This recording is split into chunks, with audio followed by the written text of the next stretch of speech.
The UK is braced for yet another battering, with Storm Jocelyn set to bring strong winds and heavy rains across the country just a day after Storm Isha left tragically 5 people dead. Well, joining me right now is TalkTV meteorologist Jo Wheeler. Good morning to you, Jo. Good morning. Good morning. Yes, another storm. I know, it's just they seem to be pretty much non-stop, batten down the hatches. Look, we saw some really quite hair-raising storm damage yesterday. Of course, these 5 tragic deaths. I mean, that's when it brings it home to you how serious these storms have been. The battering of the winds and the waves and trees falling down, and of course, extraordinary footage of planes being diverted, not able to land, and having to go back to mainland Europe. It's been so bad. What are we expecting from Storm Jocelyn?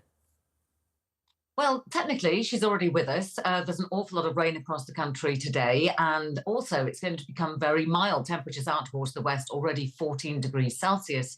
But the winds really pick up tonight, and so there's another amber warning for parts of Northern Ireland, northern western parts of Scotland, northeastern parts of Scotland too, and a yellow wind and rain warning that extends further south. Now, in reality, the winds we're looking at for most parts are going to be 10 to 15 miles per hour less than we saw with Storm Isha. And the rain, again, about half the quantity, even in the hardest hit places. We're looking at a couple of inches here and there. And possibly this storm would not have been named did it not come so close on the heels of Isha. So, of course, there are areas of the country still without power, where there possibly isn't time to get the power sorted again before the strong winds start again tonight. You know, other repairs, making good the railway lines, that sort of thing, may not be possible just because of the timescale. And also, it's like a double tap because having had everything weakened already, you know, if you didn't have towers come down the other night, you might tonight because they were already loosened by the first storm. So really, it's the fact that these two are so close together that it is being named. But it will be a spell of very wet and windy weather. Yeah, and I'm wondering how unusual this is. We talked about had a massive spate of storms in recent months, whereas the year before we only had, I think, 2 named storms.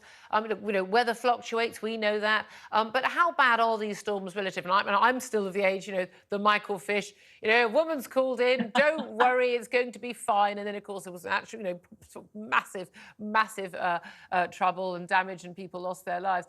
In the big scheme of things, are we making a big fuss because, well, let's face it, on the telly, the pictures look good. We like talking about the weather because we're British. It's in our blood. Or are these actually really quite severe storms?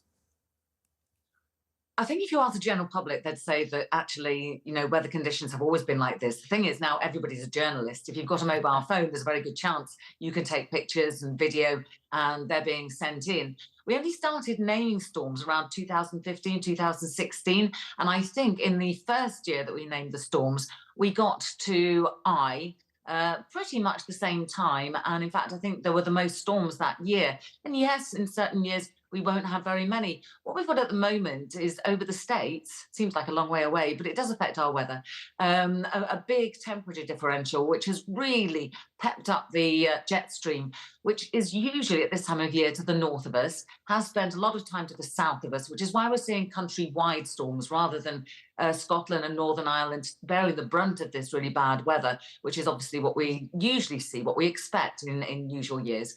But instead, it's kind of been through central areas. So these storms are getting picked up in the Atlantic. They're getting whizzed around, a bit like that guy, you know, who turns the Wurlitzer at the fairground, and then thrown out at us, you know, at short notice, which is why they're deepening as they arrive.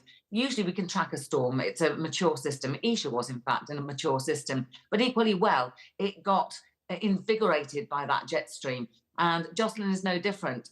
Sometimes we can see these things come across the Atlantic. Sometimes we don't see them until they're pretty much upon us, even if we know that they're there.